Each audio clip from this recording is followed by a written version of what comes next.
सल्लल्लाहु अलैहि वआलैहि वसल्लम की जन्नत में मैयत के लिए नमाज की मदद। हजरत रबिया रज़ियल्लाहु ताला अन्हु कहते हैं कि मैं नबी अकरम सल्लल्लाहु अलैहि वआलैहि वसल्लम की खिदमत में रात गुजारता था और तहज्जुद के वक्त वजू का पानी और दूसरी जरूरियात मसलन मिसवाक, मुसल्ला वगैरह रखता था।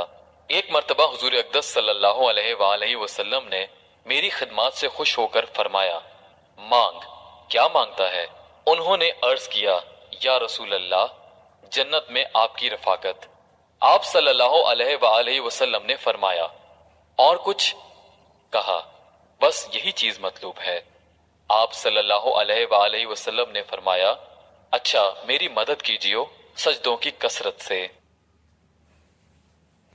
फायदा, इसमें तंबीह है इस अमर पर कि सिर्फ दुआ पर भरोसा करके ना बैठना चाहिए, बल्कि कुछ तलब और अमल की भी जरूरत है। और अमाल में सबसे अहम नमाज है कि जितनी इसकी कसरत होगी इतने ही सजदे ज्यादा होंगे।